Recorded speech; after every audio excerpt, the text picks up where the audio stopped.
இந்த வீடியோக்கு இன்ஸ்பிரேஷன் நிறைய ஹாலிவுட் படங்களுக்கு அன்பர்டல் ரேஜ், அன்ஹிஞ்ச்டு ஆண்ட்டுன்னு ஒரு படத்தை எப்படியெல்லாம் கிழிக்க முடியுமோ கிளின்னு கிழிப்பானுங்க. அந்த மாதிரி விடாமுயற்சியை கிளின்னு கிழிக்கிறதுக்கு முன்னாடி இந்த படம் எப்படி உருவாச்சுன்னு கொஞ்சம் பார்ப்போம். 2022 வலிமை ரிலீஸ்க்கு அப்புறம் அதை எல்லாரும் அடித்து மிதித்து துவைச்சதுக்கப்புறம் விக்னேஷ் சிவன் கூட அடுத்த படம் லைக்கா ப்ரொடக்ஷன்ஸில் அஜித் பண்ண போகிறாருன்னு ஒரு நியூஸ் வந்துச்சு. இது எல்லாருக்குமே என்ன கொஞ்சம் சர்ப்ரைசிங்காகவும் இருந்துச்சு, சில பேர் குழப்பமாகவும் இருந்துச்சு. ஏன்னா அஜித் கார்ப்பரேட் கூட படம் பண்ண மாட்டேன்னு ஒரு பாலிசி வச்சுருந்தார். இந்த படத்துக்காக மட்டும் ஏன் அதை மாற்றினாருன்னு தெரியல. கத்தி ரிலீஸ் டைமில் கூட அந்த ப்ரொடியூசர்ஸ்க்கும் ராஜபக்ஷேக்கும் ஏதோ லிங்க் இருக்குது, அவங்க பணத்தில் தான் படமே எடுக்கிறாங்க அப்படின்னு பிரச்சனைலாம் வந்துச்சு. அந்த மாதிரிலாம் ஆகக்கூடாதுன்னு நினச்சேன் அந்த டைமில். ஆனால் அப்படி நடந்திருந்தால் கூட ஏதோ ஒரு நல்லது நடந்திருக்கும்னு இந்த ரேண்ட் முடிஞ்சதுக்கப்புறம் புரியும். விக்னேஷ் சிவன் அஜித்தை சொன்ன ஒன்லைனர் தான், ஒரு டானோட பொண்டாட்டியை ஒரு இன்டர்நேஷ்னல் கேங்ஸ்டர் கடத்திட்டு போயிடுறான் ராமாயணம் ஸ்டைலில். அதை நான் என்டர்டெய்னிங்காக கொண்டு வரேன் அப்படின்னு சொல்லிட்டு பல மாதமாக ஸ்கிரிப்ட் எழுதாமல் அலக்கழிச்சிட்டே இருந்திருக்காங்க போல். விக்னேஷ் சிவனோட ஃபில்மோகிராஃபி எடுத்துக்கிட்டோன்னா எடுத்த 4 படத்தில் உருப்படியான படம் நானும் ரவுடி தான் மட்டும்தான். போடா போடியில் சாங்ஸ் நல்லா இருக்கும். இதே தான் தானா சேர்ந்த கூட்டம்க்கும் காற்று வாக்கில் 2 காதலில் சாங்ஸ்லாம் அவ்வளோவா நான் கேட்கல, அதனால் அதை பற்றி கமெண்ட் பண்ண முடியாது. ஆனால் படம் ஸ்டார்டிங்கில் டீசெண்டாக போனாலும் கொஞ்சம் கிரிஞ்சு கொடவனாக தான் இருக்கும். அதனாலே எனக்கு விக்னேஷ் சிவன் அஜித்தை வச்சு எடுக்க போகிறான்னா அந்த படம் நல்லா இருக்குமா இல்லையான்னு ரொம்ப டவுட்டாக இருந்துச்சு. ஆனால் இந்த படத்தை பார்த்ததுக்கப்புறம் தான் தெரியுது இந்த படத்துக்கு விக்னேஷ் சிவன் எடுக்கிற கிரிஞ்சை எவ்வளோ பெட்டர்னு. விக்னேஷ் சிவன் கிரேட் எஸ்கேப், வினோத்தை மாதிரி மாட்டியிருந்தால் பாவம் இவனால தான் படம் ஃப்ளாப் ஆகிட்டு, இவனால தான் படம் கேவலமாக இருந்துச்சு. படத்தோட ரிவ்யூவுக்கு ஸ்ட்ரைட்டாக போயிடுவோம் சீன் பை சீனாக. படத்தோட மொதல் ஃப்ரேம்லேயே அஜித் அவரோட பூமர்த்தனத்தை காட்ட ஆரம்பிச்சிட்டாப்புல. 2 லக்கேஜையும் அஜித்தே ஜென்டில்மேன்னு காமிக்க இழுத்துட்டு வராராம். த்ரிஷாவுக்கு கொஞ்சம் கூட குற்ற உணர்ச்சியே இல்லாமல் ஃப்ரீயாக கூலர்ஸை போட்டுட்டு ஃபோனை மட்டும் கையில் எடுத்துக்கிட்டு கதவை பூட்டிகிட்டு வராங்க. ஃப்ளாஷ்பேக் ஆரம்பிக்குது. எடுத்த உடனேயே த்ரிஷாவை மாதிரி அழகான பிரைடை பார்த்ததே இல்லைன்னு அவளோட ஃப்ரெண்டு புருடா விடுறா. மற்ற கண்ட்ரிக்கெலாம் இவள் போயிருக்காளா இல்லையானே தெரியல. ஆனால் ரஷ்யா யுக்ரைனில் உள்ள பொண்ணுங்களுக்கெல்லாம் இங்கே உள்ள டாப் மாடல்ஸ் கூட போட்டி கொடுக்க முடியாது. சும்மா தெருவில் போகிற பொண்ணுங்களே அழகாக இருக்கும். சாவடிக்கன்னு ஆடியன்ஸை சாவடிக்கிற மாதிரி ஒரு மொக்க சாங் ஸ்டார்ட் ஆகுது. ஹாலுக்குள்ளே போனவுடனே அஜித்தோட ஃபேஸில் உள்ள ரியாக்ஷன் எப்படி இருக்குன்னா, இந்த ஹோட்டலுக்கு போகும்போது ஒன்று ஆர்டர் பண்ணிவிட்டு ஃபீல் பண்ணுவோம்ல, அடைச்ச பக்கத்தில் உள்ள டேபிளில் உள்ளதை கூட ஆர்டர் பண்ணிக்கலாமோ அப்படின்னு தான் இருக்குது. அந்த ரிசப்ஷனில் இருந்து அழகான பொண்ணுங்களை பார்த்துட்டு உள்ள சப்பையாக த்ரிஷா இருக்கிற பார்த்து ஃபீல் பண்ணுற மாதிரி. பஜனால் சேட்டு என்னமோ புதுசாக பார்க்க போகிற பொண்ணை இம்ப்ரெஸ் பண்ண போகிற மாதிரி பேங்க் வேலைக்கு நடுவில் ஸ்டெப்ஸ் எல்லாம் கற்றுட்டு ஆடுறாரு. ஆனால் அது கடைசியில் வேஸ்ட்டுன்னு இனிமேல் தான் தெரியும். சர்ச்சிலலாம் ஒரு கல்யாணத்தை பற்றி அனௌன்ஸ் பண்ணதுக்கப்புறம் இந்த திருமணத்தில் யாருக்காவது உடன்பாடு இல்லையா அப்படின்னு கேட்பானுங்க. அந்த மாதிரி எவனோ ஒருத்தன் ஆல்ரெடி த்ரிஷா கேரக்டரை பற்றி தெரிஞ்சுக்கிட்டு இருங்க பாயின்னு நடுவுலையே கூவிக்கிட்டு இருக்கான் பாவம். அவன் கூவுனதை தடிமாடு அஜித் காதலே விழலை போல். அப்படி விழுந்திருந்தா இந்த படம் 6 நிமிஷத்துலேயே முடிஞ்சிரும்னு சொல்லிட்டு ஸ்க்ரீன் பிளே அந்த மாதிரி வச்சுருக்காரு மயில் திருமேனி. ப்ரைடல் ட்ரெஸ்ஸில் உன்னை பார்த்து அந்த நிமிஷம் மின்னல் அடித்த மாதிரி இருக்குது அப்படின்னு ஒரு மொக்க டயலாக சொல்கிறார் அஜித். ஏன்டா லவ் பண்ண போகிற பொண்ணை ப்ரைடல் ட்ரெஸ்ஸில் நிறைய பேர் ஆல்ரெடி இமேஜின் பண்ணிட்டு தான்டா இருப்பாங்க. அப்போல்லாம் உனக்கு மின்னல் அடிக்கலையா? இல்லை உனக்கு அதுக்கு இமேஜின் பண்ணுறதுக்கு கூட நேரம் இல்லையா? இல்லை உனக்கு இமேஜினேஷன் சக்தியே கூட இல்லையா? ஏன்டா நீ ஒரு தத்தின்னு நிமிஷத்துக்கு நிமிஷம் ப்ரூவ் பண்ணிக்கிட்டு இருக்க? 7 ஜென்மத்துக்கும் அந்த மொமெண்ட்டை மறக்கவே மாட்டாராம். த்ரிஷா மைண்ட் வாய்ஸ் எப்படி இருந்திருக்குன்னா, 7 ஜென்மத்துக்கும் கூடவே இன்னொருத்தன் வருவாண்டி அப்போ பாரு அப்படின்னு எவ்வளோ பெரிய இழிச்சவாயன்னு அஜித்தை நினச்சி சிரிச்சுக்கிட்டு இருப்பான் போல். நிகழ்காலத்துக்கு வர்றோம். எடுத்த உடனே முதல்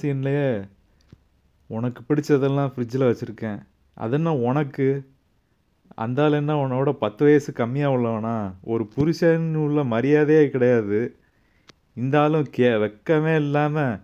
அடுத்த சீனில் ஒரு ஹோட்டல், அங்கே ஜூஸை வாங்கிட்டு வர்றாரு தருதலை. ஃபோனில் யார் கூடயோ த்ரிஷா பேசிக்கிட்டு இருக்கா. அது ஃபேமிலியோடு பேசுகிறானா இல்லை ஃபேமிலியோடு பேசுனா எதுக்கு வெளியே தனியாக போய் பேசணும்? அது யாருன்னு இனிமேல் தெரியும். டைவர்ஸ் பற்றின பேச்சு ஸ்டார்ட் ஆகுது. உடனே அஜித்து சின்ன வயசில் டிவி கெட்டு போனாலும் சரி, வாட்ச் கெட்டு போனாலும் சரி, உடச்சிட்டு தூர தூக்கி போட மாட்டோம். த்ரிஷா உடனே, ஏண்டா லூசு பையில, நான் நாசுக்கா அன்னைக்கு வேற ஒருத்தனுக்கு அனுப்ப வேண்டிய மெசேஜை உனக்கு அனுப்புனேன், அப்போ கூட தெரியலையா இன்னொருத்தன் கூட அஃபேர் இருக்குது அப்படின்னு செருப்பால் அடித்த மாதிரி கேட்குறா. அதை எப்படிங்க மிஸ்டர் தருதலை, டிவி கெட்டு போகும் வாட்ச் கெட்டு போகும், அது என்ன ஃப்ரிட்ஜில் வைக்கிற பொருளா? ஏன்டா அடித்து சுக்குநூறாக ஆக்கிட்டா உன் டிவியையும் வாட்சையும், அதை போய் ரிப்பேர் பண்ணணும்னு லூசு பையன் மாதிரி அலைஞ்சிக்கிட்டு இருக்க கண்ணீர் விட்டுவிட்டு. திரும்ப ஃப்ளாஷ்பேக்கு கட் ஆகுது படம். ஒரு வெக்கேஷனில் மீட் பண்ணிக்கிறாங்க அஜித்தும் த்ரிஷாவும். உங்களுக்கு எப்படி இவ்வளோ நாள் கல்யாணம் ஆகாமல் இருக்கு அப்படின்னு த்ரிஷா கேட்டப்புறம் அஜித் சொல்கிறாரு, உங்களை மாதிரி அழகான பொண்ணை பார்த்துருந்தா கல்யாணம் ஆகிருக்குமா? ஏண்டா ரஷ்யா, யுக்ரைன், கொலம்பியா, பிரேசில், ஜப்பான்னு எங்கெங்கேயோ அழகழகான பொண்ணுங்க இருக்காங்க. அவங்களாம் உனக்கு அழகாக தெரியல. இந்த சப்பி போன மாங்குட்டை கிளவி உனக்கு அழகாக தெரிகிறா. வெக்கம், மானம், சூடு, சொரணெல்லாம் இருந்துச்சா அஜித் இந்த சீனை சொல்லும்போது? கல்யாணம் ஆயிடுச்சா அது தெரிஞ்சுக்கணும்ல அப்படின்னு லூஸ் மாதிரி இன்னொரு டைலாக் விடுறான் அஜித்து. ஏன்டா மகிழ் திருமேனியோட குரு கௌதம் மேனன் படத்தில் இதே த்ரிஷாவை ப்ரெக்னெண்ட்டாக இருக்கும்போது லவ் பண்ணுற மாதிரி உள்ள சீனில் நடித்த மானங்கெட்டவதானடா நீ என்னடா பெரிய யோக்கிய மாதிரி பேசுகிற? நம்பர் எக்ஸ்சேஞ்ச் பண்ணிவிட்டு பேச ஆரம்பிக்கிறாங்க. அப்படி ஒரு நாள் பேசிக்கிட்டு இருக்கும்போது ஏன் எனக்கு விஷ் பண்ணல அப்படின்னு த்ரிஷா கேட்குறா. அதுக்கு உடனே அஜித் ஏன்னு கேட்ட உடனே நேற்று உமன்ஸ் டே அப்படின்னு சொல்கிறா. மென்ஸ் டேன்னு கூட தான் ஒன்று இருக்குது பரதேசி, அதுக்கு அவனுக்கு விஷ் பண்ணியிருப்பியா நீ? பர்த்டே என்னைக்குன்னு கேட்டதுக்கு த்ரிஷாவுக்கு ஸ்ட்ரைட் ஃபார்வர்டாக அதை சொல்லணும்னு இஷ்டம் இல்லை. சும்மா ஒரு மைண்ட் கேம் ஆடிக்கிட்டே மனுஷனை அலைய விடணும் போல். நான்லாம் எத்தனையோ பொண்ணுங்கிட்ட ஆன்லைனில் பேசிக்கிட்டு இருக்கோம் பர்த்டே அன்னைக்கு அப்படின்னு கேட்ட உடனே சொல்லிடுவாளுங்க. இவளுக்கு ஆன்லைன்லேயும் தேடக்கூடாதான், ஃப்ரெண்ட்ஸ்கிட்டையும் கேட்கக்கூடாதான், ஓல்ட் ஃபேஷன் வேலை கேட்கணுமா. வரப்போகிற சீக்வன்ஸ் தான் அஜித் எவ்வளோ பெரிய முட்டாப்பைய அப்படின்னு காமிக்க போகுது. ஃப்ரெண்ட்ஸ்கிட்ட கேட்கக்கூடாது, ஆன்லைனில் கேட்கக்கூடாது அப்படின்னு த்ரிஷா சொல்லியிருந்தா ஓகே. ஈஸியாக அதை எப்படி கண்டுபிடிக்கலான்னா, வேறு ஒரு கம்பெனிக்காரனை வச்சு த்ரிஷாவை இன்டர்வியூ பண்ணுற மாதிரி சொல்லிவிட்டு ரெஸ்யூமை வாங்கிட்டு ரெஸ்யூமில் உள்ள டேட்டா பார்த்து செக் பண்ணியிருக்கலாம். அவ்வளோ வேணாண்டா, ரொமான்டிக்காக ஒரு ட்ரிப் வேறு கண்ட்ரிக்கு போகலாம், அசர்பைஜான் ரொம்ப போர் அடிக்குது அப்படின்னு சொல்லிட்டு ஏர்போர்ட்டில் போன உடனே லேடிஸ் ஃபர்ஸ்ட்டுன்னு த்ரிஷாவை முன்னாடி நடக்க விட்டு இவர் பின்னாடி போய் பாஸ்போர்ட்டில் செக் பண்ணும்போது பாஸ்போர்ட்டில் எட்டி பார்த்துருக்கலாம், அதுலேயே தெரிஞ்சிருக்கும் டேட் ஆஃப் பர்த்து. படம் பார்த்து 1 மாதத்துலேயே எனக்கு இந்த ஐடியா தோணியிருக்கு. இந்த முட்டா பையன் 6 மாதம் 5 நாளாக நொட்டிக்கிட்டு கிடந்தானா. ஏன்டா நீயே கன்சென்ட் இருக்கணும், நோ மீன்ஸ் நோ அப்படின்னு ஒரு படத்தில் டைலாக் வைக்கிறது, ஆனால் இன்னொரு படத்தில் இந்த மாதிரி டெய்லி நச்சரிக்கணும், அப்போ தான் அது லவ்வு, அதெல்லாம் அக்செப்ட் பண்ணிப்பாங்கன்னு மாற்றி மாற்றி பேச வேண்டியது. ஏன்டா நீ லூஸா இல்லை ஆடியன்ஸும் ஃபேன்ஸும் லூஸாக தெரியுறாங்களாடா? அடுத்த சீன் பார்த்தா ஒரு வெட்டிங் நிற்க வச்சு ஒரு மொக்க சீக்வன்ஸ் வருது. அதில் இல்லாத ஒரு மாயாங்கிற கேரக்டரை வச்சு மொக்க பண்ணிகிட்டு இருக்காங்க. ஓஹோ, காக்க வேட்டையாடு விளையாடுலேருந்து ஈஸ்டர் வைக்கிறாங்களாமா. அடுத்து ஒரு மானங்கிட்ட வேலையை பார்க்குறான் அந்த தடிமாடு. நைட்டு 2 மணி ஆகிட்டு எல்லோரும் தூங்கிட்டு இருப்பாங்க அப்படின்னு சொல்லிட்டு பால்கனி ஏறி த்ரிஷாவை பார்க்க வந்திருக்கான் போல். ஏன்டா நாயை நேர்கொண்ட பார்வையில் ஒரு மாதிரி பேசுகிறது, இதில் ஆப்போசிட்டாக பேசுறது. உன் ஃபேன்ஸ் லூஸாக இருக்கலாம்டா, ஜென்ரல் ஆடியன்ஸும் லூஸுன்னு நினச்சிட்டியா நீ? என்னடா அதெல்லாம்? அடுத்து ஒரு டைம் ஸ்கிப் வருது. இன்னொரு ஃப்ரெண்டோட வெட்டிங் ரிசப்ஷனில் த்ரிஷாவும் அவளோட ஃப்ரெண்டும் இருக்காங்க. அவள் ஃப்ரெண்டுக்கிட்ட சொல்கிறா 12 வருஷத்துக்கு முன்னாடி இருந்த மாதிரி நாங்கள் 2 பேருமே இல்லை அப்படின்னு. அப்படி எதனால தான் அப்படி மாறினாங்க என்னன்னு எக்ஸ்பிளைன் பண்ணல படத்தில். படத்துலேயே பால்கனி சீனுக்கு முன்னாடி எஸ்டாப்ளிஷ் பண்ணியிருப்பாங்க அஜித் எவ்வளோ பிஸியான ஆளுன்னு. விடிய விடிய வேலை செஞ்சிட்ருப்பாராம். கல்யாணத்துக்கு அப்புறமா அப்படி தான் வேலை செஞ்சிட்ருப்பார். அப்புறம் என்னத்த மாறிட்டோன்னு உளறிட்டு இருக்கான்னு தெரியல. ப்ரெக்னெண்ட்டாக இருக்கிற பொண்டாட்டியை பொத்தி பொத்தி பார்த்துப்பாரான் அஜித்து. ஆனால் அதே பொண்டாட்டி டவலை கொடுத்துட்டு பாத்ரூமில் விழுற அளவுக்கு கவனக்குறைவாக இருப்பாராம். லாஜிக் பயங்கரமாக இடிக்குது. அதுக்கப்புறம் ஹாஸ்பிட்டல் சீன் கட் பண்ணால் கேவலமான ஓவர் ஆக்டிங் வருது அஜித்கிட்ட இருந்து. மிஸ் கேரேஜ் அப்படின்னு அந்த டாக்டர் சொல்கிறா.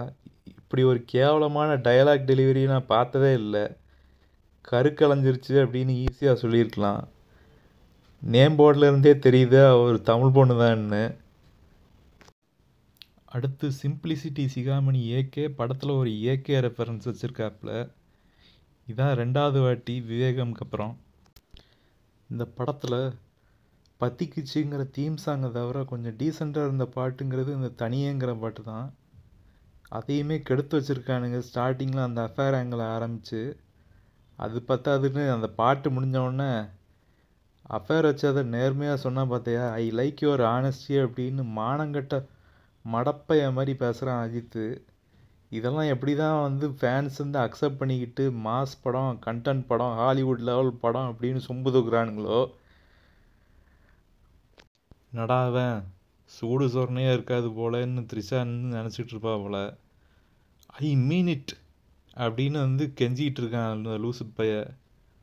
சூடு சொரணையே கிடையாது போல். ஹம்மரில் வர ஆரவ் மோதிர மாதிரி வந்துட்டு கதவை திறந்துட்டு மிடில் ஃபிங்கர் காட்டுறாப்புல. இந்த மிடில் ஃபிங்கர் அஜித்தும் மகிழ் திருமேனியும் ஆடியன்ஸுக்கு காட்டினதுன்னு கூட எடுத்துக்கலாம். அடுத்த சீனில் த்ரிஷா ஒரு சூப்பர் மார்க்கெட்டில் ரெஜினாவையும் அர்ஜுனையும் மீட் பண்ணுறாங்க. நடுவுலையே ஆரவ் வந்து பஜன்னால் சேட்டை நல்லா வம்பிழுக்கிறாரு. அதுக்கு உடனே பஜன்னால் சேட்டு ஆரோக்கியமாக மன நிம்மதியோடு இருங்க அப்படின்னு மன்னிப்பு கேட்டு ஆடியன்ஸ்ட்டை 4th வாலை பிரேக் பண்ணிட்டு பேசுகிறாராமா. ஆரவும் அவரோட கேங்கும் திரும்ப வழியில் வம்பிழுக்கிறாங்க கிளாஸ் எல்லாம் உடச்சி. பின்னாடி வந்துக்கிட்டு இருந்த அர்ஜுனையும் ரெஜினாவையும் பார்த்துட்டு அவங்க எங்கே போகிறாங்கன்னு கேட்டுட்டு த்ரிஷாவுக்கு உடம்பு சரியில்லாதனால ஏதோ ஜப்பர் கேஃபேன்னு ஒரு இடத்துல இருப்போம் அப்படின்னு சொல்லிவிட்டு அதுக்குள்ளே வண்டியை சரி பண்ண முடியுமான்னு பாருங்கன்னு சொல்லிட்டு கிளம்புறாங்க. வண்டியில் உள்ள பிரச்சனையை சரி பண்ணிவிட்டு அர்ஜுன் சொன்னால் ஜப்பர் கேஃபேக்கு போகிறாரு பஜன்லால் சேட்டு. அங்கே உள்ள எல்லாரும் அவரை ரேகிங் பண்ண உடனே வெளியே டென்ஷன் ஆகிட்டு ஒரு ட்ரக்கை பார்த்த உடனே ரக்ஷிதோட ட்ரக்காக இருக்கட்டும் பின்னாடி போய் சேஸ் பண்ணுறாரு. போன உடனே அர்ஜுன் வந்து யார்ரா நீ அப்படின்னு கேட்குறான். இனி வரப்போகிற சீக்வன்ஸ் தான் கொஞ்சம் எரிச்சலாக இருக்கும். இவங்க 2 பேரும் சண்டை போட்டுட்டு பார்த்த ஒரு போலீஸ் ஆஃபீஸர் என்னடா பிரச்சனைன்னு இறங்கி கேட்குறாரு. உடனே பிரேக் டவுன் அப்படின்னு சொல்லிட்டு எந்த படத்துலேருந்து ஆட்டையை போட்டாங்களோ அதுக்கு ஒரு ஈஸ்டரை வச்சுட்டு அசேரி இங்கிலீஷ் அப்படின்னு மாற்றி மாற்றி பேசுகிறாங்க. ஒன்று அசேரியில் ஃபுல்லாக பேசணும், இல்லாட்டி இங்கிலீஷில் ஃபுல்லாக பேசணும், இல்லாட்டி அதுவும் வேணாம் படத்தில் வந்து ஆடியன்ஸோட கன்வீனியன்ஸ்க்கு தமிழ்லையே எல்லா டயலாகும் இருக்குதுன்னு சொல்லிட்டு தமிழ்லையே பேச வச்சுருக்கணும். இவங்க அப்படி பேச வச்சது மட்டும் இல்லாமல் கீழே சப்டைட்டில்ஸில் ஆல்ரெடி நான் போன தியேட்டரில் இங்கிலீஷ் சப்டைட்டில்ஸ் ஓடிக்கிட்டு இருந்துச்சு. அசேரி வர்றப்போலாம் அசேரி சப்டைட்டில்ஸும் சேர்த்து தமிழில் போட்டுட்டு இருந்தாங்க. அது பார்க்குறதுக்கே ரொம்ப டிஸ்ட்ராக்டிங்காக இருந்துச்சு. போலீஸ் ஆஃபீஸர் அர்ஜென்ட்டாக வந்து அவன் பேரை கேட்கும்போது ரக்ஷித்துங்கிற தீரஜ்னு சொன்னோடனே பொசுக்குன்னு கோவம் வருது அஜித்துக்கு. இந்த கோவம் வந்து பொண்டாட்டி அஃபேர் இருக்குதுன்னு சொன்னப்போ வந்திருந்தா இந்த படம் இவ்வளோ நீளம் இருந்திருக்காது. யூ சன் ஆஃப் அப்படின்னு பச்சையாக திட்டுறாப்புல அஜித்து. இந்த சீனை மட்டும் ஞாபகம் வச்சுக்கோங்க, பின்னாடி நான் எதுக்குன்னு சொல்கிறேன். அஜித் ஒரு கூறுகட்ட குக்கர்னு அடுத்த சீனில் இன்னொரு எக்ஸாம்பிள். போலீஸ் ஆஃபீஸர் அவர்கிட்ட ட்ரக் நம்பரையும் வேறு ஏதோ இன்ஃபர்மேஷனையும் ஒய்ஃப் அனுப்புகிறப்ப பார்த்தையா அப்படின்னு கேட்குறாரு. பார்க்கவே இல்லையா. அவ்வளோ பெரிய கார்ப்பரேட் வேலை பார்க்குற அஜித்துக்கு இதெல்லாம் கூட பேசிக்காக பண்ணணும்னு தெரியலையா என்ன. உடனே அங்கே உள்ள ஒரு போலீஸ் ஸ்டேஷனுக்கு கம்ப்ளைண்ட் பண்ண போகிறாப்புல தடிமாடு. சாஹோ அப்படின்னு இன்னொரு ரெஃபரன்ஸை வச்சுட்டு போலீஸ்காரன்ட்ட எனக்கு அசேரி தெரியாது அப்படின்னு சொன்ன உடனே கூகுள் டிரான்ஸ்லேட்டில் யூஸ் பண்ணி போலீஸ் ஆஃபீஸர் வந்து சொல்ல வேண்டியதை சொல்கிறாப்புல. இதை வந்து முதல்ல அந்த போலீஸ்காரன் சொல்லும் போது ஏன் பண்ணலை அப்படின்னு தெரியல. உனக்கு அஃபேர் இருக்கான்னு கேட்குறாப்புல. பஜனால் சேட்டு இல்லைங்கிறாப்புல. உன் பொண்டாட்டிக்கு இருக்கான்னு கேட்ட உடனே பஜன்னல் சேட்டுக்கு ரொம்ப அசிங்கமாக போயிடுது. என்னடா இவன் இவ்வளோ கேவலமான ஜென்மமாக இருக்கான்னு போலீஸ்காரன் நினச்சிட்டு, பரவாயில்ல பார்த்துக்கலாம், உன் பொண்டாட்டியெல்லாம் யாரும் கடத்தியிருக்க மாட்டாங்க, சீக்கிரம் கண்டுபிடிச்சிடலாம் அப்படிங்கிறான். திரும்பவும் ஜப்பர் கேஃபேக்கு போகிறப்பல செனப் பண்ணி அங்கே உள்ள லேடிஸ் டாய்லெட்டுக்குள்ளே போக வச்சு எல்லோரும் திரும்ப ரேக் பண்ணி சிரிக்கிறாங்க. அங்கே சம்மந்தமே இல்லாமல் செனப் பண்ணி மாதிரியே ஒரு கேரக்டர் இருக்குது அச்சசலாக. எதுக்கு வச்சாங்கன்னே தெரியல. அங்கே உள்ள ஃபோன் பூத்துலேருந்து போலீஸுக்கு கால் பண்ணிகிட்டு இருக்கப்போ ஒரு புத்திசுவாதியிலும் இல்லாதவன், உங்கள் பொண்டாட்டி எங்கே இருக்கான்னு எனக்கு தெரியும், நான் காட்டுறேன், போலீஸெல்லாம் நம்பாதீங்க, அவங்களாம் உங்கள் பொண்டாட்டியை கடத்தினவங்க கூட தான் வேலை பார்த்துட்ருக்காங்கன்னு நைஸாக கூட்டிகிட்டு போய் ஆரோக்கியன்ட்டே அடி வாங்க வச்சு, நானாடா லூஸு நீ தான் லூஸு அப்படின்னு அஜித்தை சொல்கிறாப்புல. அஜித் லூஸுன்னு படத்தோட ஸ்டார்டிங்லேயே தெரியும். அஜித்தோட கையை காலை கட்டி போட்டு இன்னொரு இடத்துக்கு கூப்பிட்டு வராங்க. அங்கே தான் அர்ஜுன் ரெஜினாவோட என்ட்ரி. ரெஜினா சொல்கிறா, உன்னை கடத்த சொன்னதே த்ரிஷா தான் அப்படின்னு. இதைத்தான் பெரிய ட்விஸ்ட்டுன்னு சொல்லிகிட்டு இருந்தாங்க போல். அஜித் ஸ்டார்டிங்கில் ஒரு பிரச்சனையுமே பெருசாக பண்ணவே இல்லை. டைவர்ஸ் ஆகணும்னு கேட்ட உடனே இல்லை சரி பண்ணலாம் அப்படின்னு சொன்னோடனே அதெல்லாம் முடியாது அப்படின்னு சொல்லிட்டு இன்னொரு ரீசன் சொன்னோடனே சரி டைவர்ஸ் பண்ணிக்கலாம் அப்படின்னு தான் சொல்லிட்டாரு. இதை ஏன் பெரிய ட்விஸ்ட்டுன்னு சொல்கிறாங்கன்னு புரியவே இல்லை. குழப்பமாக தான் இருந்துச்சு இந்த சீன்லாம் பார்க்குறப்ப. இன்டர்வல் வர டைம் ஆகிட்டு இங்கே ஒரு ஃபேக் அவுட் சீனை வைக்கணும்னு சொல்லிட்டு கேவலமான ஒரு ஃபேக் அவுட் சீனை வச்சுருக்கானுங்க. அர்ஜுன் வந்து அஜித்தோட மண்டையை டார்கெட் பண்ணி சுடுற மாதிரி இருக்கும். ஆடியன்ஸ்க்கு எப்படியும் தெரிஞ்சிருக்கும் அஜித்துக்கு ஒன்றும் ஆக போகிறதில்ல அப்படின்னு சொல்லிட்டு. என்னடா அஃபேர் வச்சுருக்க பொண்டாட்டியெல்லாம் வந்து இவ்வளோ லவ் பண்ணுற, ரொம்ப நல்லவனாக இருக்கியே, உன்னைய மாதிரி தான் ஒரு புருஷன் கிடைக்கணும்னு சொல்லிட்டு ஒரு கேவலமான மெசேஜ் வேறு. உன் பொண்டாட்டியையும் உன் பொண்டாட்டியோட பாய் ஃப்ரெண்டையும் வேணால் போட்டு தள்ளுறோம், பணம் தான் அப்படின்னு சொல்லிட்டு அதுக்கு முன்னாடி ஃப்ளாஷ்பேக் ஆரம்பிக்கிறாங்க. திப்லிசி, அதாவது பக்கத்து நாடு ஜார்ஜியாவோட கேபிட்டலில் உள்ள ஒரு மென்டல் ஹாஸ்பிட்டல். அங்கே தான் அர்ஜுனும் ரெஜினாவும் பேஷண்ட்டாக இருக்காங்க. டிசியில் உள்ள ஹார்லிக்குன் ஜோக்கரை பார்த்துட்டு இன்ஸ்பயர் ஆகி இதை எடுத்துகிட்டு போவாங்க போல். அர்ஜுன் வந்து வந்த உடனே 3 பேரை அடித்து போடுறாரு. எப்படி தான் அதெல்லாம் முடியுதோன்னு தெரியல. 3வது உள்ள ஆளை வந்து அர்ஜுனை வந்து அடிக்காமல் பின்னாடி போய் ஓடி போவான். அந்த 3 பேர் சேர்ந்து ஒர்க் பண்ணியிருந்தாலே அர்ஜுனை வந்து அப்போவே கண்ட்ரோல் பண்ணியிருக்கலாம். இஷ்டத்துக்கும் தான் எழுதுகிறானுங்க. மென்டல் ஹாஸ்பிட்டலேருந்து எஸ்கேப் ஆகிற ரெஜினாவும் அர்ஜுனும் ஸ்ட்ரைட்டாக ரெஜினாவோட வீட்டுக்கு போயிட்டு அங்கே உள்ள ரெஜினாவோட அப்பா அம்மாவை போட்டு தள்ளிட்டு எப்படியோ அசர்பைஜானுக்கு எஸ்கேப் ஆகிறாங்க போல். என்ன லாஜிக் எளவோ. 2 பேரும் எவ்வளோ பெரிய சைக்கோன்னு காமிக்க திரும்ப அஜித்தை வளன்னு ஒரு மொக்கடையிலாக பேசுகிறாங்க. இங்கே தான் இன்னொரு ட்விஸ்ட் வைக்கிறாங்க. இவ்வளோ மக்கா இருக்கிற அஜித் தான் WHC குரூப்னு ஒரு பெரிய கம்பெனிக்கு வந்து வைஸ் பிரசிடெண்ட் அப்படின்னு சொல்கிறாங்க. அஜித்துக்கெலாம் யார் தான் அந்த அளவுக்கு வேலை கொடுத்ததோ. வைஸ் பிரசிடெண்ட் தானே நீ, உன் அக்கௌண்ட்டில் ஒரு 8 கோடியாவது இருக்கும், அதை முதல்ல ஏன்ட்டதா, அதுக்கப்புறம் உன் பொண்டாட்டியை விட்றேன் அப்படின்னு அர்ஜுன் சொல்கிறாப்புல. உடனே த்ரிஷா இருக்க இடத்துக்கு வந்து படம் கட் ஆகுது. இதுக்கு முன்னாடி ஒரு ஃப்ளாஷ்பேக் சீனில் த்ரிஷா சொல்வா, நம்ம டைவர்ஸ் பண்ணாலும் ஃப்ரெண்ட்ஸாகவே இருக்கலாம் அப்படின்னு சொல்லிட்டு. அது எப்படி டைவர்ஸு அஃபேர் வச்சுருக்கிற பொண்டாட்டியை வந்து டாலரேட் பண்ணுறது அப்படின்னு வெஸ்ட்டில் உள்ள ஒரு கேவலமான ஐடியாவெல்லாம் இங்கே கொண்டு வர்றாங்களோ. ஆனால் அங்கே வெஸ்ட்லேயே வந்து டைவர்ஸ் ஆகிட்டா பிளாக் பண்ணிட்டுலாம் போயிடுவாங்க. அதுக்கப்புறம் கான்டாக்ட்லாம் வச்சுருக்க மாட்டாங்க. எல்லா புருஷனுங்களும் மானங்கட்டவங்களாக தான் இருக்கணும் அப்படின்னு படத்தில் நிமிஷத்துக்கு நிமிஷம் வந்து சொல்லிக்கிட்டே இருக்கானுங்க. எப்படி உன் புருஷனை ஏமாற்றிட்டு இன்னொருத்தவங்க கூடலாம் அஃபேர் வச்சுருக்க முடியாது ரெஜினா சொன்னோன்னே த்ரிஷா மூஞ்சியில் அப்படி ஒரு ஷாக்கு.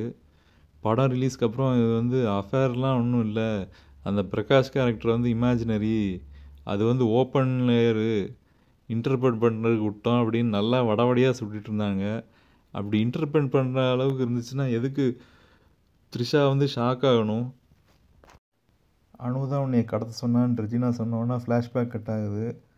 ஒரு வாட்டி அஜித்தை பார்க்க வர்ற அனு கேரக்டரு, நீ எவ்வளோ நல்லாவும் தெரியுமா, உன் பொண்டாட்டி அஃபேரே வச்சுருந்தாலும் அவளை ஸ்லட் ஷேம் பண்ணலை அப்படின்னு சொல்கிறா.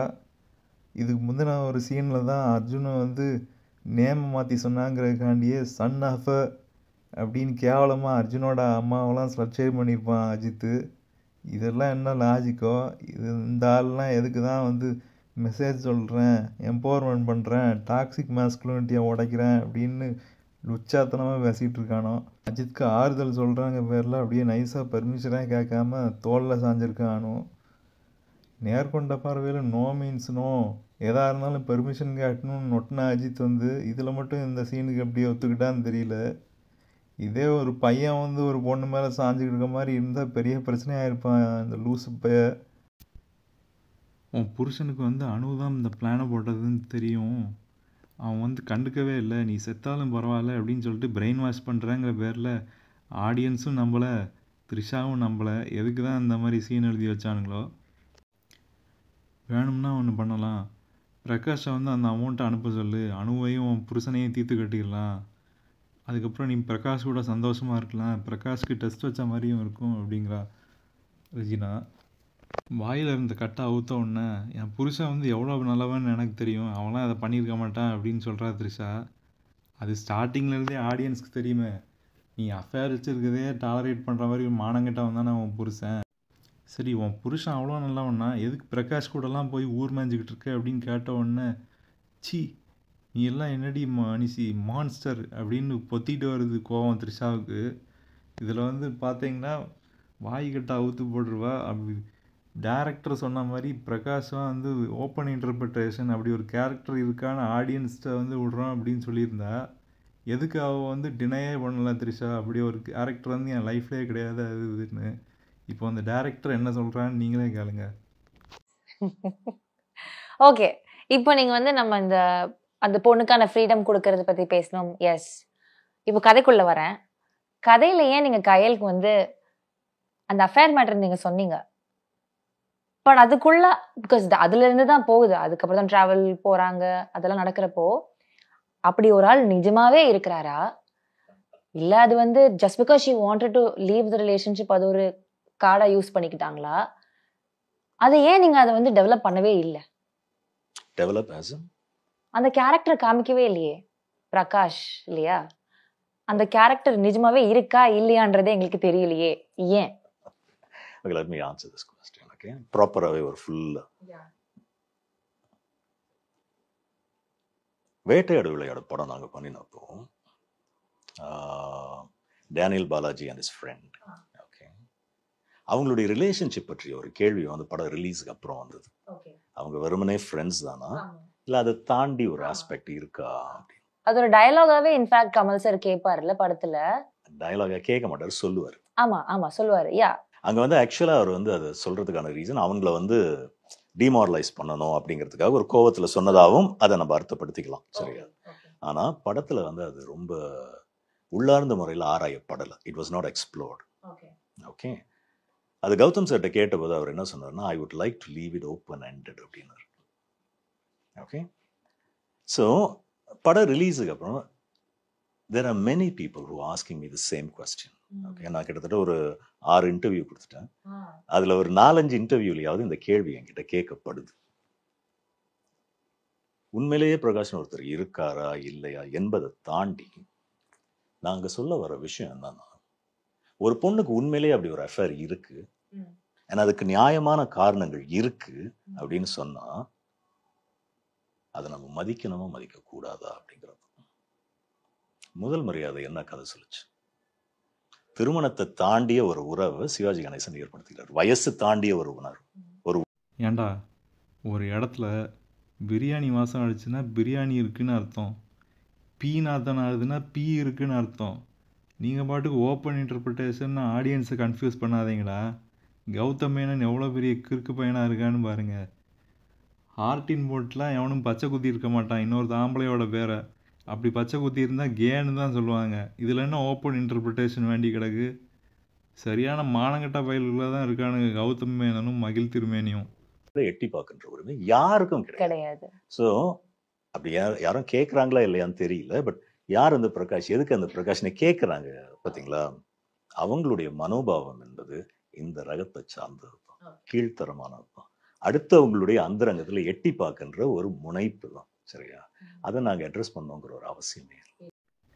முதல்வன் படத்தில் வர்ற மாதிரி இவரே குண்டு வைப்பாராம், இவரே எடுப்பாராம். பிரகாஷ்னு ஒரு கேரக்டரை ஸ்க்ரீன் ப்ளேக்குள்ளே எழுதுனது நீதான்டா. அவன் அஃபேரில் இருக்குதுன்னு சொல்லியும் ஒன்றும் டினை பண்ணல த்ரிஷா. அது யாருன்னு கேள்வி கேட்குறன போய் கேவலமானவங்கிற, அஃபேரில் இருக்கவளோ சப்ஸ்கிரைப் பண்ணக்கூடாதுங்கிற. ஏன்னா தான் மனசில் நினச்சிட்டு இருக்கியோ தெரியல. தமிழ்நாட்டில் உள்ள எல்லாரும் ஒன்னே மாதிரியும் அஜித் மாதிரியும் கிடாதுடா. அடுத்த சீன் பேங்க்கில் கட் ஆகுது. மேனேஜர்கிட்ட பேசிகிட்டு இருக்கும்போது இன்னொருத்தன் எவனோ விசாரிக்க வரும்போது மேனேஜர் போனவுடனே டேபிளில் இருந்து ஒரு ஷார்ப்பான ஆப்ஜெக்ட் எடுத்து ஒழிச்சிட்டு இருக்கான் பஜன்லால் சேட்டு. வெளியில் இருக்கிற அர்ஜுனோட 2 ஆளுங்க அஜித் கையில் பணத்தை வச்சுருக்கிறத பார்த்துட்டு, அங்கே ஃபோன் புத்தில் ஃபோன் அடிக்குது உனக்கு தான் அப்படின்னு சொன்னோடனே அஜித் ஃபோனை எடுத்த உடனே அர்ஜுன் வந்து அடுத்து என்ன பண்ணணும்னு இன்ஸ்ட்ரக்ஷன் சொல்கிறாப்புல. ஆரவ் வந்து வண்டியில் இறங்குறாரு. வண்டிக்குள்ளே அஜித் ஏறுறாரு. காரில் ஏறினோடனே திரும்ப இன்னொரு ரேகிங் செஷன் ஸ்டார்ட் ஆகுது. ஏன்டா அவன் பொண்டாட்டி அவன் கூடயே போக போகிறான்னு சொல்கிறா, அவளுக்காகலாம் இவ்வளோ பணத்தை வேஸ்ட் பண்ணுற, அறிவே இல்லையான்னு ஆரவ் கேட்குறாப்புல.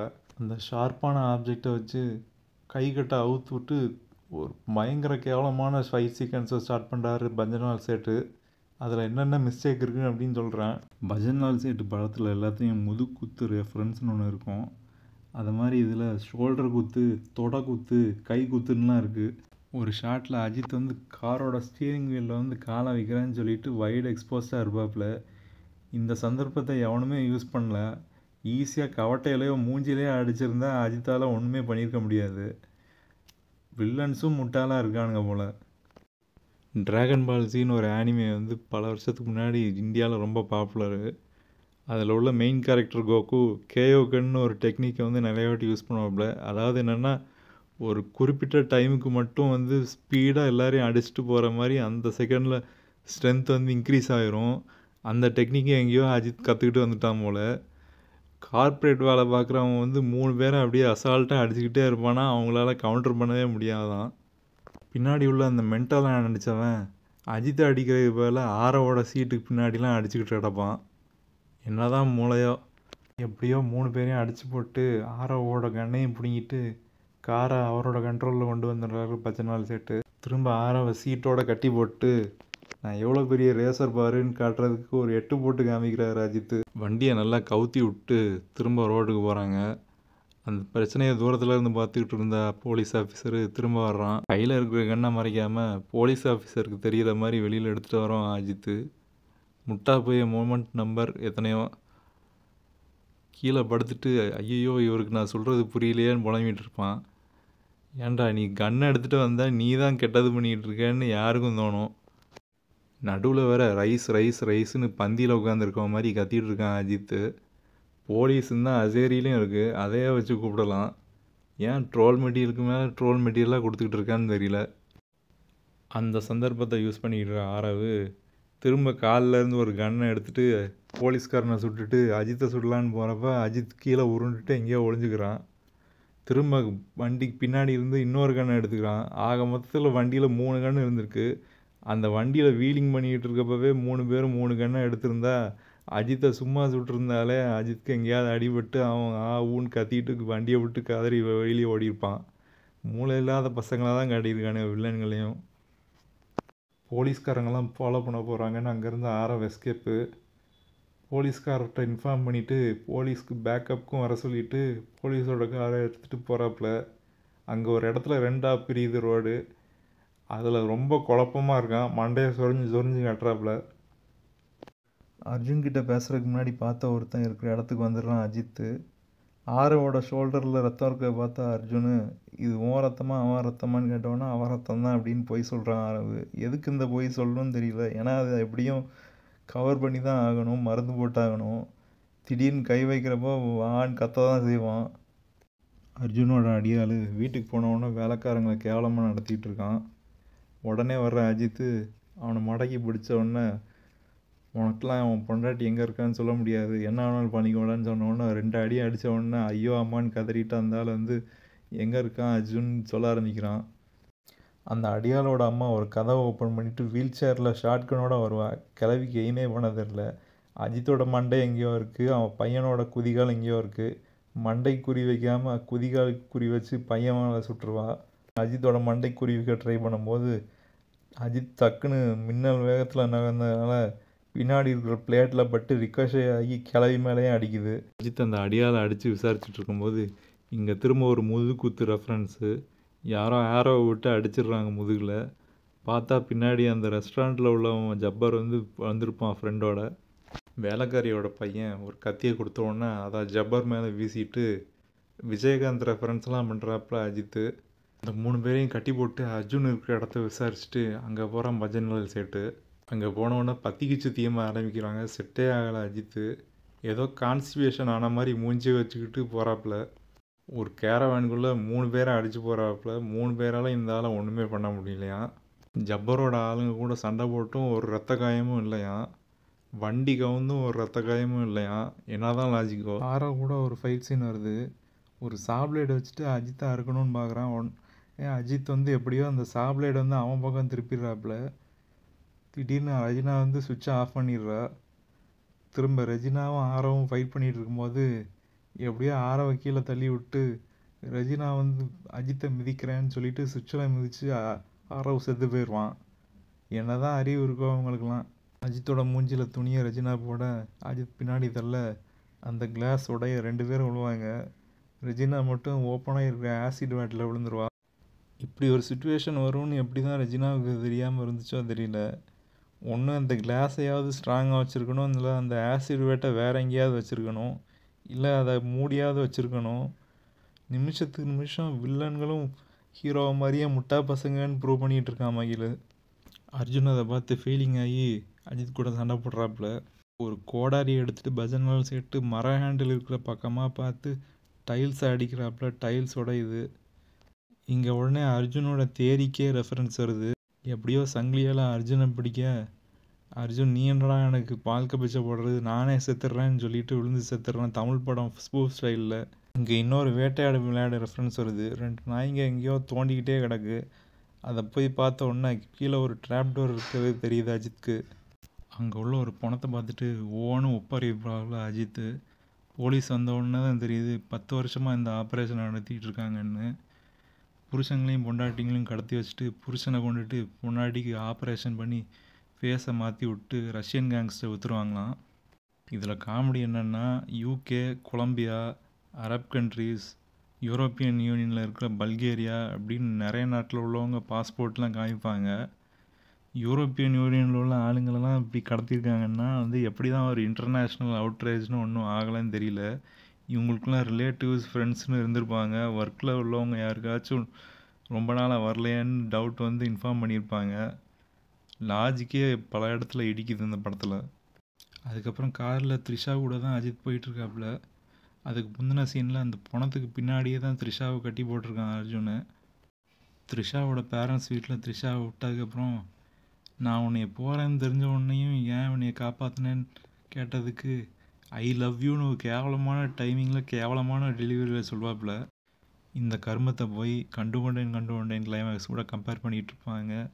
என்ன எளவு கம்பேரிசனோ. அந்த படத்தில் உள்ள மெயின் கேரக்டர் வந்து ஜெயிக்கணும்னு நினச்சிக்கிட்டு இருப்பான். அவன் லவ் பண்ணுற பொண்ணு வந்து செல்ஃப் கான்ஃபிடென்ஸே இல்லாமல் பேட் லக்குன்னு நினச்சிக்கிட்டு தன்னையே ப்ளேம் பண்ணிக்கிட்டு அவன் கூடயே சேராமல் இருப்பாள். அது எவ்வளோ நல்லா இருக்கும் பார்க்குறதுக்கு. 2 பேரும் கடைசியில் சேர்றப்பா.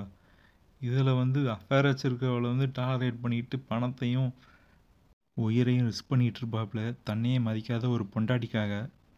இந்த படத்தை பற்றி ஒரு வார்த்தையில் சொல்லணுன்னா முட்டாளுங்களை வச்சு முட்டாளுகளுக்காக எடுத்த ஒரு படம் தான். லைக்காக்கே இந்த படத்தோட ஒன்லைனர் பிடிக்கல போல். அதனால தான் வேட்டையனுக்கே கலெக்ஷன் போஸ்டர் விட்ட ஆளுங்க விடாமுயற்சிக்கு ஒன்றுமே பண்ணலை. Hats off to Lyca. இந்த படத்தோட சப்வர்சிவ் மெசேஜுக்கும் கேவலமாக இருக்குது. அஃபேர் வச்சுட்ருக்க த்ரிஷாவும் அதை டாலரேட் பண்ணிகிட்டு இருக்க அஜித்தும் ரொம்ப நல்லவங்களாம். ரொம்ப லாயலான பொண்டாட்டி உள்ள அர்ஜுனும் லவ் பண்ணிகிட்டு இருக்க ரெஜினாவும் கேவலமான சைக்கோவாங்களாம். 9 to 5 ஜாபில் இருந்துக்கிட்டு தொப்பை வச்சுக்கிட்டு இருக்க அஜித் வந்து நல்லா வரான். ஜிம்பாடியாக இருக்கிற ஆரவு வந்து எல்லார்ட்டையும் வம்பிழுத்துட்டு இருப்பாராம். ரொம்ப மோசமானவரான். இதை தான் வந்து மாஸ்குலினிட்டியை துடைக்கிறான்னு சொல்லிட்டு கேவலமாக கன்வே பண்ணிகிட்டு இருப்பாங்கள. எண்ணெய் எறிந்தால் நேர்கொண்ட பார்வை, பில்லா 2ன்னு யாருக்குமே பிடிக்காத படத்தை கூட ஆர்க் ஹாலிவுட்டுங்கிற சப்ரெடிட்டில் தூக்கி கொண்டாடிக்கிட்டு கிடப்பானுங்க. ஆனால் அந்த சப்ரெடிட்லேயே விடாமுயற்சி கழிவுகளையும் ஊற்றுறாங்க. அப்போவே தெரிஞ்சிருக்கணும் இந்த படம் எவ்வளோ பெரிய ஃபெயிலியர்னு. யார்கிட்டையுமே ஒர்க் ஆகலை இந்த படம். ஆன்லைனில் சில லூஸுங்க இந்த எண்ணெய் எறிந்தால், பில்லா 2, நேர்கொண்ட பார்வைன்னு ஒரு என்டர்டெயின்மெண்ட் ஃபேக்டர் ரிப்பீட் வேல்யூ இல்லாத படத்தை வந்து தூக்கி கொண்டாடிட்டு இருப்பானுங்க. அவனுங்க மட்டும்தான் இதை வந்து கிளாசிக்கு தமிழ் ஆடியன்ஸ் ஃபெயில்டா அப்படின்னு சொம்பு தூக்கிட்டு இருக்கானுங்க. இந்த படத்தில் அஃபேர் வச்சுட்ருக்க பொண்டாட்டியை டாலரேட் பண்ணணுங்கிற மெசேஜை தான் கன்வே பண்ணுறதுக்கு அஜித் இந்த படத்தை எடுத்தாருன்னு தெரிஞ்சா அடங்கோ அஜித் குரூப் மதுரை வந்து அறுவலோட கிளம்பிடுவானுங்க. அவனுங்களுக்கு யாராவது சொல்லி புரிய வைங்க. சில ட்ரெண்ட்ஸ் இன்றைய சமுதாயத்தில் அவர் வந்து ரொம்ப பாதிக்குது, ரொம்ப நெருட வைக்குது. அண்ட் இதை ரொம்ப வருஷமாகவே அவர் உணர்ந்திருக்காரு. ஃபார் எக்ஸாம்பிள், பெண்களுக்கு எதிராக நடத்தப்படுகின்ற அந்த குற்றங்கள், பெண்களுக்கு எதிராக, அதை காட்டிலும் முக்கியமாக பெண்களுக்கு எதிராக இருக்கக்கூடிய அந்த மனோபாவம், அது கண்ணுக்கு தெரியாத ஒரு எதிரி அது. ஏன்னா அது நம்ம மைண்டில் இருக்குது. அந்த கான்செப்டை நம்ம உடைக்கணும். இன்றைக்கி நம்ம அந்த பொறுப்பில் இருக்கோம், அந்த இடத்துல இருக்கோம். ஸோ மக்களை வந்து ஏதோ ஒரு விதத்தில் நம்ம, it's too big a word to use. So நான் வந்து இது ஒரு டிஸ்க்ளைமரோட தான் சொல்கிறேன். மக்களை நம்ம எஜுகேட் பண்ண வேண்டியிருக்கு. மக்களை வந்து நம்ம சில விஷயங்களில் பக்குவப்படுத்த வேண்டியிருக்கு. ஸோ அதுக்கு இது வந்து பொருத்தமான ஒரு கதையாக இருக்கும், ஒரு படமாக இருக்கும். இந்த கதைக்குள்ள அந்த பெண்களுக்கு எதிராக நடக்கிற குற்றங்கள்லாம் பார்த்து மனசு உறுத்தலாகி இந்த படம் பண்ண தோணுச்சான் அந்த பரதேசிக்கு. ஏன்டா செனப்பண்ணி, பொண்ணுங்கள்லாம் ரொம்ப யோக்கியம், பசங்க மட்டும்தான் கெட்டவங்க. பசங்களுக்கு எதிராக வந்து இந்த பொண்ணுங்க பண்ணுற குற்றம்லாம் உனக்கு தெரியாது. ஏன் இப்படி மானங்கட்ட செனப்பண்ணியாக இருக்க? எல்லா நாட்டிலையும் அப்படிங்கிற விஷயத்துக்கு எதிரான தண்டனைலாம் ஜெண்டர் நியூட்ரலாக தான் இருக்கும். ஒரு பொண்ணாலலாம் பண்ணிவிட்டு ஈஸியாக தப்பிச்சு போயிட முடியாது வெஸ்டர்ன் கண்ட்ரீஸில். இந்தியாவில் உள்ள ஃபெமினிஸ்ட்லாம் என்ன பண்ணாங்கன்னா, அதுக்கு எதிராக தண்டனைலாம் ஜெண்டர் நியூட்ரலாகவே இருக்கக்கூடாது அப்படின்னு சொல்லிட்டு சண்டை போட்டாளுங்க. இதெல்லாம் வந்து கண்ணுக்கு தெரியாது செனப்பண்ணி அஜித்துக்கு.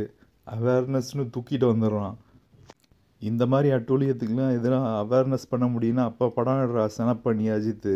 ஏன்டா அவேர்னஸ்ன்னு சொல்லி எங்கள் உயிரை வாங்குற உன் ஒன் சைடட் அஜெண்டாவையும் காமிக்கிற?